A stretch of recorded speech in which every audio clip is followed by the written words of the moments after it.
Arratsaldeon, denei, zer moduz, ongi etorri topaketa honetara.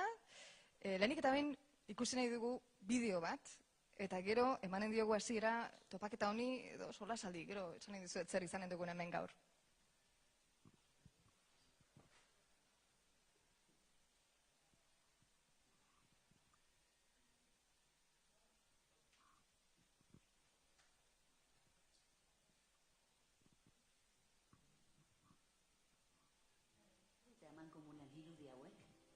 Halako ezer ez zegoen duela 10 urte. Nola izango da gure bizitza hemendik 10 urtera? Etorkizuna eraikiz, Gipuzkoako Foru Aldundiaren egitasmoa da. Gu guztion etorkizuna eraikitzeko egitasmoa. Guztiok batera. Pertsonak eta erakundeak elkarlanean jarriz, Gipuzkoaren erronka nagusiak definitzeko. Enpresak laborategi bihurtuz, ekonomia, gizarte eta kultura arloko politika berriak probatzeko. Unibertsitateen laguntzarekin eta herrialdea aurreratuenengandik ikasiz. Irtenbide errealak erabiliz. Gure etorkizuna eraikitzeko modu berri bat. Gipuzkoar bakoitza bere etorkizunaren jabe egiteko eredu berri bat. Dagoeneko ari gara erronka nagusiei aurre egiten eta horretan jarraituko dugu. Guztion artean erabakitako etorkizunak bihur dezala Gipuzkoa, bizitzeko, lan egiteko eta pertsona bezala garatzeko lekurik onena Europan. Bai, topaketa esan dut, baina esan beharko nuke solasaldi bat egin behar dugula. Ordu terdi iraunen duen solasaldi bat eginen dugu, eta zinemaren etorkizunaz hitz egin behar dugu orain hemen.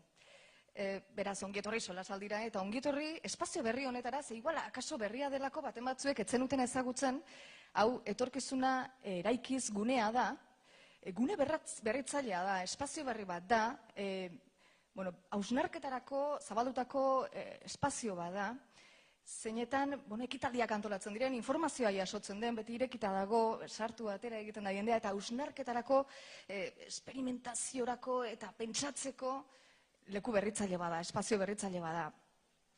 Beraz, ongi etorri gune honetara, ikusi duzu ezta, hormetan etorkizuna hitza behin baino gehiagotan idatzita dagoela, eta horri da, Gipuzkoako etorkizunak arduratzen gaituelako. Alor ezberdinetan, ekonomia, bai, zu begiratzen zaitu dut, ekonomia arduratzen gaitu, baina zahartzaroak ere bai, eta arduratzen gaitu elektromugikortasunak, baina zinemak ere bai. Horregatik egin behar dugu gaur solasaldi hau.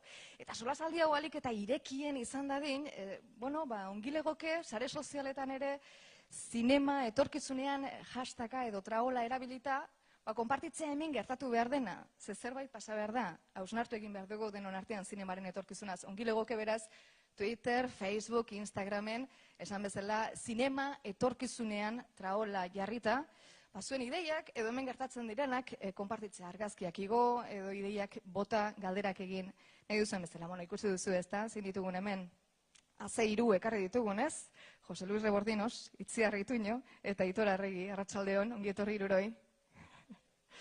Beraiekin hitz eginen dugu zinemaren etorkizunaz.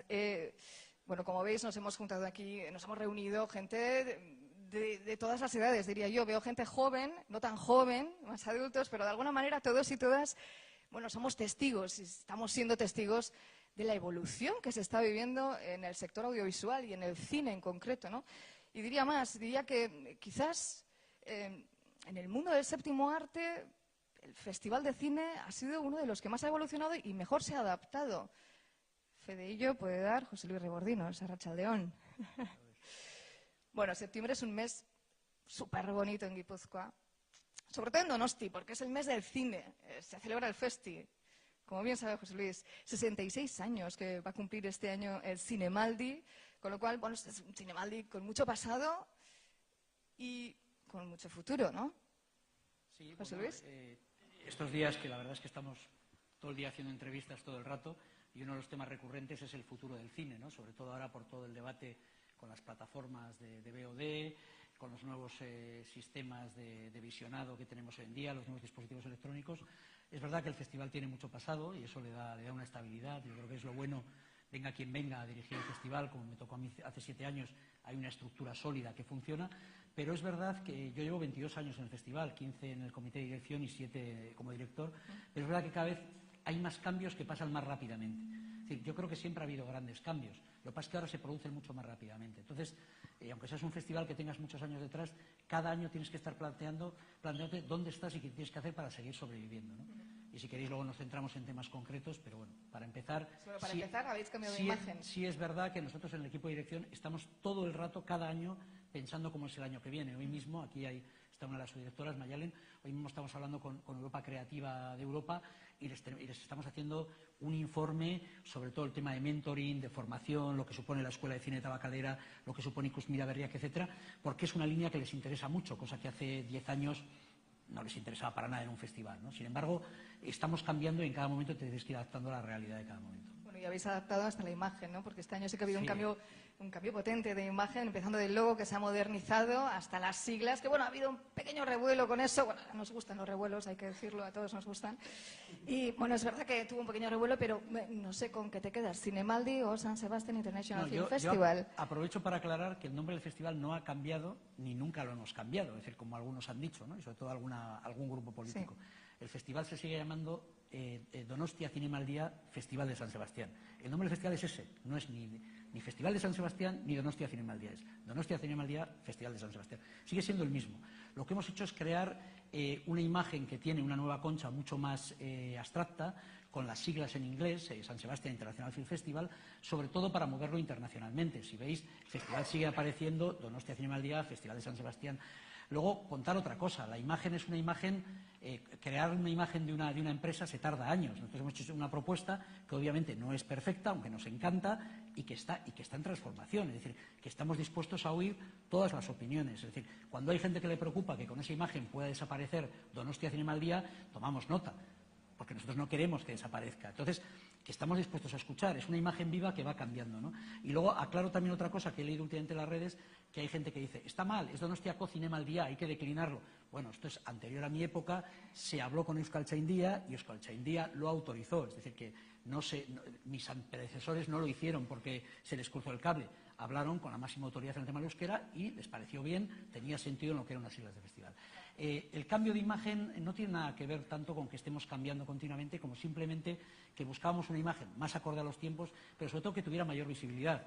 Y lo probamos poniendo carteles. A veces yo conté que yo me paseaba por los Campos Elíseos de París, iba a una reunión y veía el cartel de Lady Macbeth, una película que puso al festival en el mundo, porque fue una película importante, y tenía el logo con la antigua concha y no se veía nada. Pones en el mismo sitio la nueva y se identifica perfectamente. Dentro de 4 o 5 años todo el mundo en el mundo sabrá que esa concha es el Festival de San Sebastián. Bueno, hacías mención ahora mismo de las redes sociales. ¿Qué papel tienen las redes sociales en un evento como el Cinemaldi? Pues muchísimo, muchísimo. Yo tengo ya una edad y he llegado un poco tarde a las redes sociales, pero sobre todo uso Twitter. Me gusta mucho usar Twitter porque me mantiene informado de muchísimas cosas, ¿no? Ahora mismo siguiendo Twitter y eligiendo muy bien a quién sigues, sabes en todo momento, en tiempo real, qué está pasando en el Festival, por ejemplo, de Toronto, ¿no? Que para mí es importante porque muchas películas, la premier mundial ha sido en Toronto y la premier europea será en San Sebastián, ¿no? Entonces, son fundamentales. Es una forma de llegar a la gente que ha democratizado la forma de funcionar. Como todo, nada es blanco ni negro, es decir, tiene ventajas y tiene inconvenientes. Creo que tiene muchas ventajas, también tiene el inconveniente que hoy en día muchas veces todas las opiniones valen igual. Yo no estoy de acuerdo. Es decir, ahora parece no vale lo mismo. Mi opinión sobre la química cuántica o sobre la física cuántica no vale nada. Y desde luego vale mucho menos que un especialista en el tema, ¿no? Entonces ahora estamos en un momento que parece que todas las opiniones valen iguales. No nos equivoquemos. Eso es una falsa idea de la democratización. Es decir, creo yo cuando leo a un señor que ha reflexionado sobre algo, me interesa su opinión. Si lo de otro es una simple opinión, tiene una validez como simple opinión. ¿Qué estás viendo con las redes? Que a veces todas las opiniones valen iguales. Es difícil discernir quién realmente tiene detrás criterio y quién no, y eso es un inconveniente. Pero en general creo que son muy positivas y que nos está permitiendo llegar con mucha rapidez a todos los tipos de ciudadanos y que sea un viaje de ida y vuelta, además. No solo nosotros llegamos, sino ellos llegan a nosotros. Bueno, por eso te hemos invitado y queremos saber más y escuchar tu experiencia, porque, por ejemplo, ha cambiado la forma en la que consumimos cine y los contenidos audiovisuales, es una obviedad. Bueno, no sé si esto está afectando mucho a los festivales en general y al Cinemaldi en concreto, o cómo ha afectado este cambio de consumo. Bueno, sí está afectando porque en estos momentos yo creo que la revolución digital, que es una revolución importante, ha traído sobre todo un montón de dispositivos electrónicos que permiten a la gente ver el cine en un móvil, te guste o no te guste, verlo en un iPad, verlo en un ordenador. Es decir, yo lo que veo es que la gente joven en estos momentos ve mucho más audiovisual, no voy a decir cine, que el que veía yo cuando tenía su edad. De otra manera, igual a mí no me parece la mejor, pero bueno, ¿por qué va a ser la buena la que yo quiero, no? Lo que está claro es que los jóvenes están accediendo al lenguaje audiovisual mucho más rápido que nosotros. A mí siempre me ha gustado el cine, yo veo ahora en chavales de 17 y 18 años que tienen una capacidad para leer imágenes y sonidos mucho mejor que la que yo tenía con su edad, y veía muchísimo cine. Pero están todo el día interrelacionando con imágenes y sonidos, ¿no? Entonces, yo vuelvo a lo mismo, creo que hay que ser muy prudente a la hora de juzgar los cambios que están ocurriendo, ¿no? Ahora, la gran discusión es qué está pasando con plataformas como Netflix, que producen las películas, que no las van a sacar en cines, etcétera, etcétera, ¿no? Y está la discusión con el Festival de Cannes, que no puso películas de Netflix, y una de las grandes, no sé si voy a decir la gran película de este año, una de las grandes películas de este año, que es la de Cuarón, Roma, ha estado en Venecia y ha ganado Venecia porque Cannes no la quiso poner porque era de Netflix y no salía en salas en Francia. Bueno, mucha calma y mucha prudencia. Hace 2 años parecía que Netflix nunca iba a exhibir una película en una sala. La película de Cuarón se exhibe en España en salas cinematográficas. Lo que pasa es que se exhibe al mismo tiempo que ellos lo sacan en su plataforma. Claro, es que, insisto, nada es blanco ni negro. Es decir, no, es que Netflix no quiere sacar una película en Francia. Oiga, explíquenlo todo. Es que si Netflix estrena una película producida por ellos en Francia, no puede ponerla en su plataforma, su película, para sus socios hasta 3 años después. Porque hay unas ventanas en Francia de 3 años. Hombre, pues igual que no salgan en sala, ya me gustaría que salgan, pero hombre, que tengan que esperar 3 años igual es un disparate, ¿no? Con esto que quiero decir, que esto está viniendo todo muy rápido, que todo va a cambiar muy rápido, es decir, que por favor, que nadie se quede con que esto es un horror o es maravilloso. Estamos evolucionando y todos nos estamos adaptando y los festivales lo mismo. Dicen, ¿por qué ponéis series de televisión? Hombre, porque yo veo Gigantes de Enrique Urbizu y Dorado y me parece una joya. Y me parece una joya cinematográfica. Está rodada como si fuera una película de cine. ¿Por qué no la vamos a poner? Si me parece de lo mejorcito que se ha hecho este año en la industria española. Entonces, se ha acabado. Lo mismo que en Zabaltegui ponemos una película de 4 minutos o una de 4 horas, ¿por qué una de 5 o de 6? Las días las hacía de 14. Bueno, hay una película de Mariano Llinás, La Flor, que creo que son 14 horas.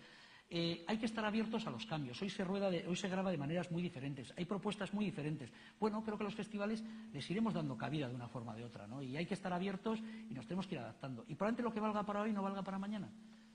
Y no pasa nada. Bueno, esta es la reflexión vista con las gafas de rebordinos. Pero claro, a ver, en el sector del cine necesitamos también otro punto de vista. En este caso no serían posibles las películas ni las series sin actores y actrices. Bueno, Netflix aipatzen zuen rebordinosek, eta jakinen duzuen Netflixen nazioarteko arrakasta handia izaten ari den telesail bat bada, segurazki zuetariko batzuk ja ikusten ariko zaretela, Itziar Ituño, arratsaldeon, ongi etorri, edo Nekane, edo nola dituko zai Lourdes, edo Raquel, nola ditzen zaitut, Itziar, ez? Itziar. Bueno, zenolako arrakasta izan duen La Casa de Papel telesailak Netflixen, espero altzen duten? Ez. Argitagari guretzako amaituta zegoen ibilbidea, Antena 3ek emititu zuen, amaitu zen dena, eta gero enteratu ginen, Netflixek erosi egin zuela. Eta egun baten estrenatu zen, eta sekulako booma sortu zen honen inguruan. Nazioartean ikusi izan da seria, kriston arrakasta izan du Hego Amerikan, batez Hego Amerikan, baina baita Turkian, lekupillo baten Frantzian, Italian, eta bueno, guretzako izan da tsunami handi bat gainera etorri zaiguna, batez bezare sozialetan, nik bakarra daukat, nien asoso zalea, Bakarra baino... Bakarra Instagram eta bueno... Bai, Instagramen, momentu baten erabaki nuen, zerbait eduki behar da, Facebook ezai gustatzen, Twitter oso latza iruditzen zait, eta zer egingo du, argazkiak eskegi hemen. Eta gero hasi izan garatzen, Instagram, gero txateatu aldozu, zuzenean transmitidu bideoak, kriston aldaketa eukizuen Instagramek, eta ez dakit, pentsetan dut, alde batetik abentaia handia dela aktoriontzako eta bestetik kontrakoa.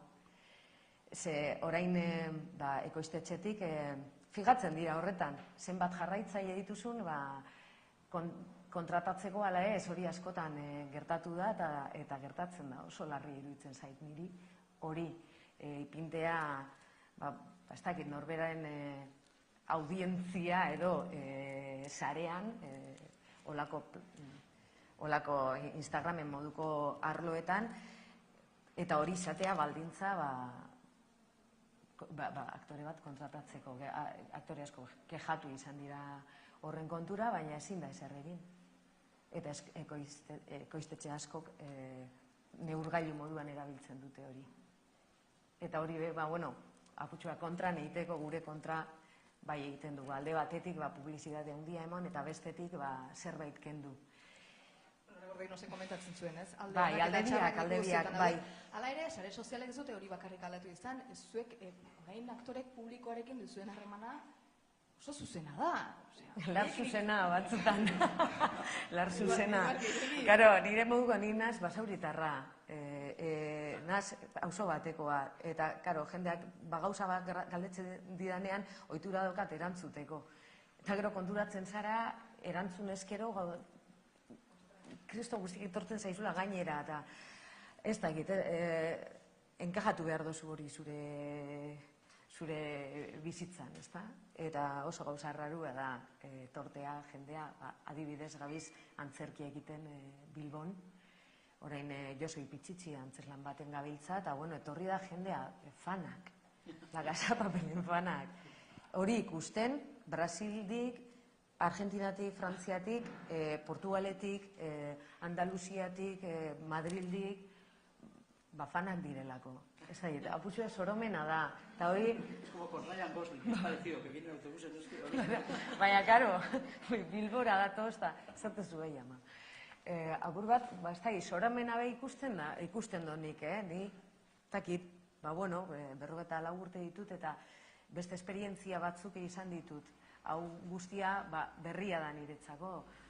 Eta konturatu naz, plataforma baterako lan eitea zedakarren. Aldatu da beraz harremana, bai ekoiztetxe zein publikoarekin, ikusarekin izateko modua. Aldatu da paper bat, pertsonaia bat prestatzeko modua. Aldatu da zuen ofizioa berdin prestatzen duzue zuen burua paper baterako. Bai. Bai. Bai. Ez dakit, bakoitzak egiten du apurtxu bat alduen moduan, ez da? Bakoitzak bere metodologia erabiltzen du, baina nire kasuan nik bardin. Bueno, esan dugu leheno, bazpare berriz ere esan dut, wifi irekia dugu, beraz, erabili, libre, traola bat jarri dugu martxan, zinema etorkizunean hashtaga da, Twitter, Facebook, Instagramen partekatu dezakezu hemen gertatzen ari dena, edo hausnarketaren bategin, edo argazkiren batiko, edo orain berak botatako, itziar ituño botatako esaldi interesgarriren bat, partekatu dezakezu, eta horrela bai solasaldi askoz ere irekiagoa izanen dela, ez? Zinema jaialdiak izan ditugu izpide, aktore baten ikuspuntua izan dugu, baina, karo, zinemaren munduan hirugarren zutabe bat badago, eta hori ekoiztetxeak dira. Euskal Herrian dagoen ekoiztetxe garrantzitsuenetako bada Moriarty, Aitor Arregi, arratsaldeon.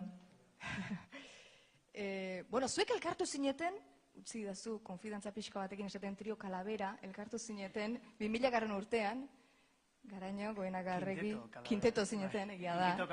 Kinteto Calavera. 2000 urtean, 2003an sortu zenuten Moriarty, horrek esan nahi du, jada, zinemagintzaren eraldaketaren azken 15 urteotako aldaketa ikusi duzuela. Nola bizitu duzue, nola ikusten ari zaret eraldaketa hau, zinemaren munduan eman den aldaketa hau? Bueno,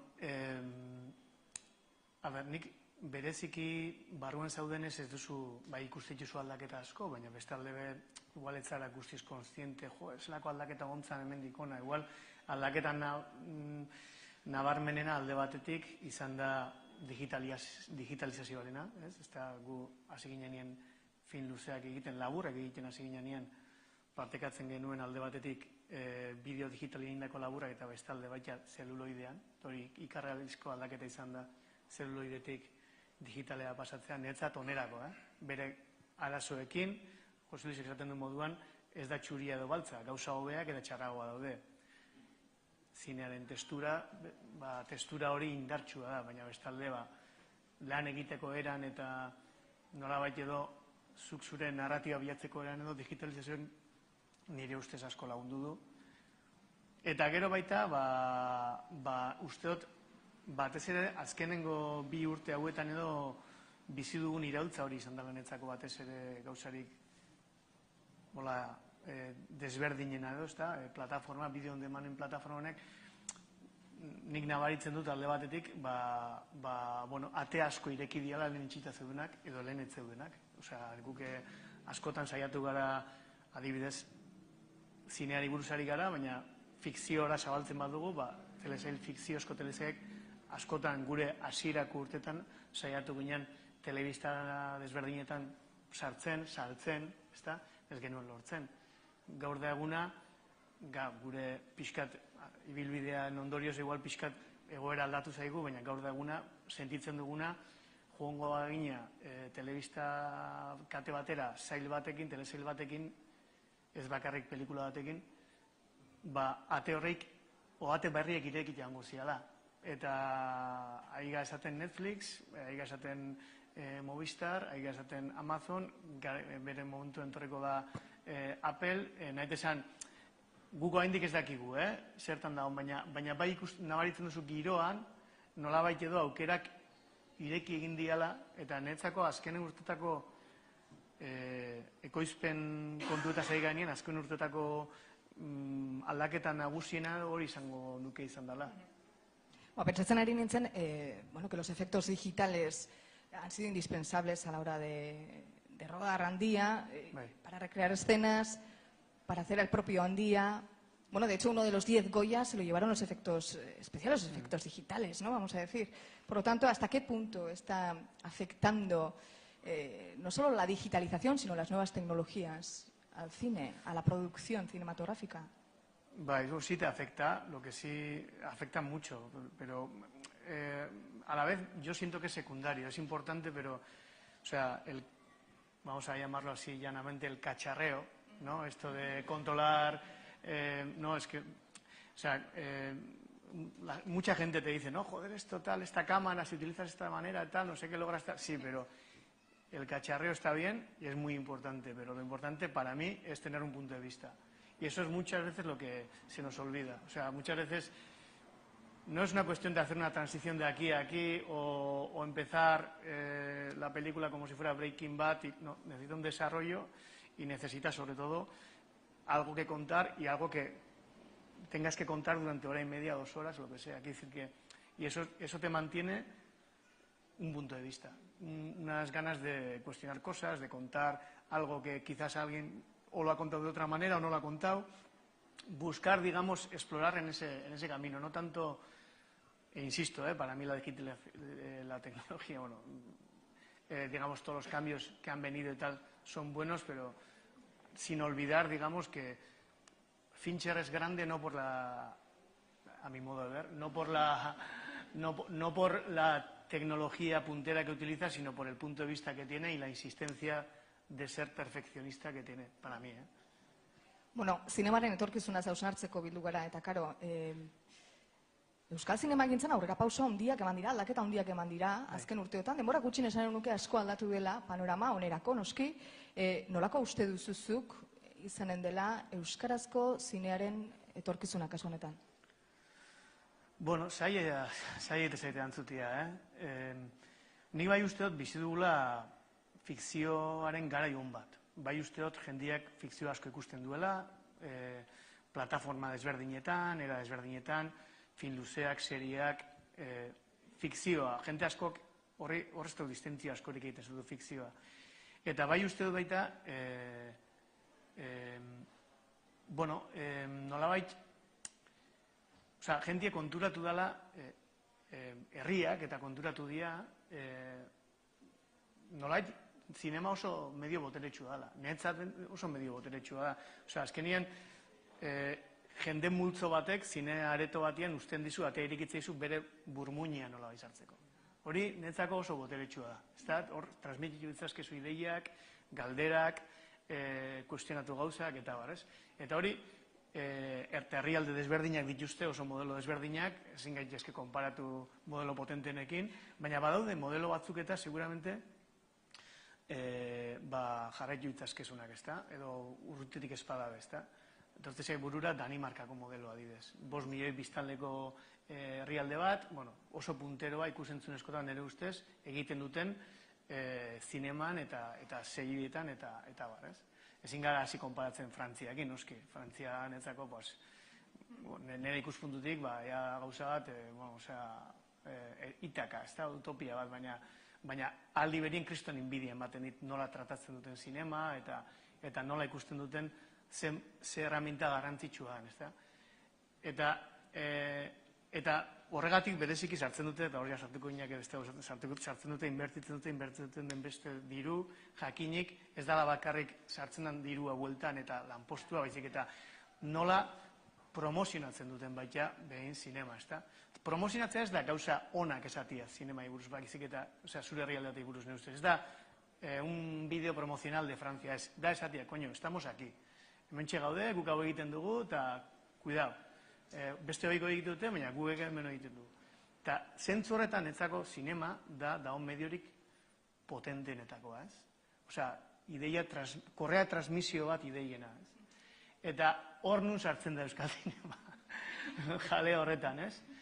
Zorionez, nik uste dut, aldi berian, bizidula garai bat, ez dakit, igual da sentsazioa daukadana, baina garantzia handia ematen zaiona lokalari. Hau da, entzunion Sánchez Cabezudo zuzendariari, ez? Garai batian, igual txalain beste importantzia ematen horri, baina oin, asko ematen zaiola importantzia serietan eta pelikulatan eta nolabait edo norberen historiak edo kontatzia. Ez ja serie amerikar bat o pelikula amerikar bat o frantziar bat egitea horretarako beik egingo dute. Baizik eta agian thriller kutsua sartuta, hori bai, hemengo historiak edo kontatzia, nolabait. Narrarse a sí mismo, nolabait, ez da? Eta zuk zure burua narratuta, usteot zure ingurukuek interesa hartzen dutela, nolabait, ez da?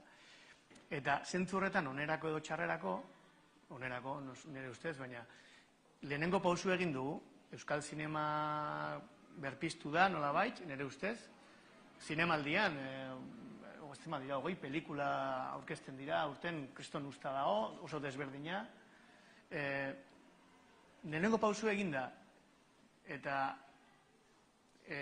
baita, seguramente norbaitek ikertuko balu, euskal zinema horretan edo badaude elementu batzuk edo egiten dutena definitorioa hemengoa bakarrik, ez da?